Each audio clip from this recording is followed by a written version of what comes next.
no matter what you hear me say, no matter how I tell my story, no matter what piece of information I lay out in front of you, please tag that with "cause of God." My life is favor. When you got favor on your life, no matter what you're thrown into, you're gonna always rise to the top. I have been thrown into a lot, but because of favor and grace, I just keep showing up somehow, man, no matter what they do. And so all of this that I have is really because of the grace of God. Now, I'm gonna tell you something. You gotta have a tremendous work ethic to be successful in here. In other words, and you can relate to this, you gotta have a lot of dog in it. You really do, man, if you wanna be successful, because it's gonna be a lot of trying times. So you have to have a tremendous work ethic. But you got to have faith. Faith without works is dead. Albert Einstein said once, he said, imagination is everything. It's the preview to life's coming attractions. Everything you have, everything we have in this world, somebody imagined it. It's your imagination is tremendous. Somebody was sitting on the phone one day talking with a cord to the wall and said, man, I wish I could just go outside with this phone. Everybody in here got a cell phone. Somebody imagined that. Somebody got tired of riding in a wagon cross country from slavery to freedom. Somebody said, I wish we had something that made these wheels move by themselves. We drive cars. People got tired of driving from New York to LA. Somebody said, I wish we could fly. We got airplanes. Imagination is everything. It's the preview to life's coming attractions. Your real life, the one God really got for you, is in your imagination. It is not in your current situation or your current paycheck.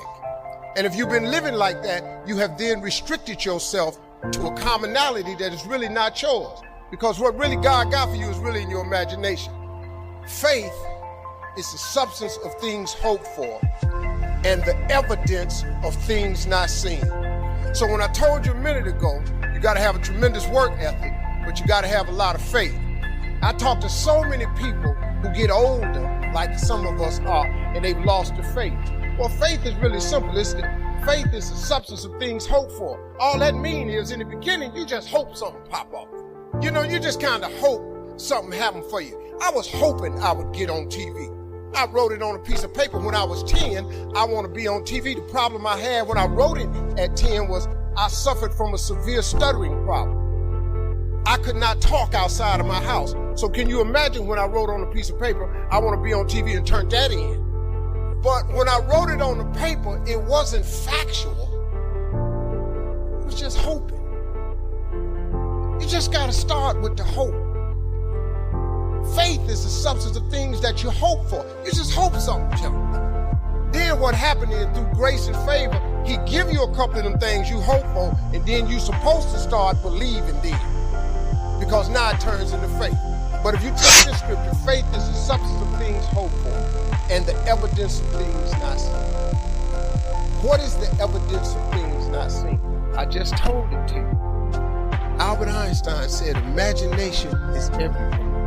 It's the preview to life's coming attraction. But guess what? Your imagination really is. It's the evidence of things not seen. Because your imagination, you know why it's the evidence of things not seen? Because you're the only one can see it. Your imagination is actually God showing you a preview of a coming attraction that he has for you. The moment you don't believe in your imagination, you negate what he got for you. Your imagination is the preview to life's coming attraction. It is the evidence of things not seen, because can't nobody see it with you. Your problem is you keep telling your imagination to the wrong people. See, if you want to kill a big dream, tell it to a small-minded person.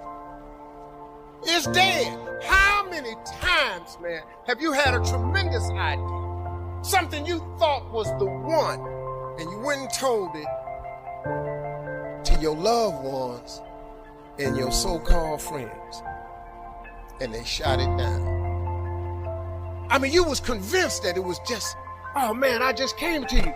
And you told it to them and they shot it down. And you thought since they was your loved ones and they friends and they got your best interests at heart, you believed them. You was wrong.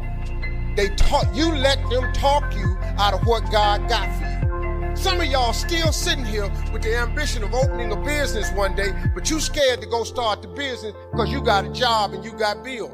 Rich people got bills. Everybody got bills. Hell, I got bills.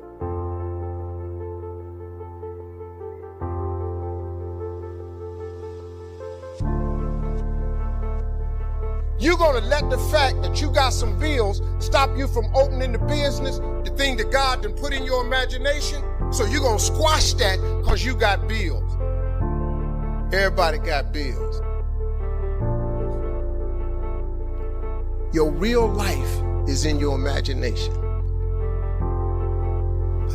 Can you grab what I'm telling you? So I don't know what you thought I was going to say to you. I'm just a real dude. I don't even have the education you all have. I flunked out of school. I ain't got no education. I don't use 4-syllable words. What I'm sharing with you is stuff that everybody can apply today. If you're sitting in here thinking that you're too old to listen to what Steve Harvey, hell, I'm 60. But I still rely on my imagination. See, if you think you're too old to make it, let me give you a prime example. Colonel Sanders. Colonel Sanders has been frying chicken his whole life. He was telling everybody he had the best chicken in the world. Ain't nobody believed it. They turned him down everywhere. Colonel Sanders didn't get a franchise till he was in his 60s. Kentucky Fried Chicken sell more chicken than anybody in the world today. So if you're sitting there thinking because you got a little gray on you, you too late, as long as God waking you up in the morning, that's the sign that he ain't through with you. So what you tripping for? You sitting up in here like God can't do nothing for you because you 60. Man, you know what I'm asking God for right now? And I'm 60. If you could see my vision board, you would be blown away. Because I got enough right now. I really know, but I ain't in the need business. I'm in the want business. God got a big life for you.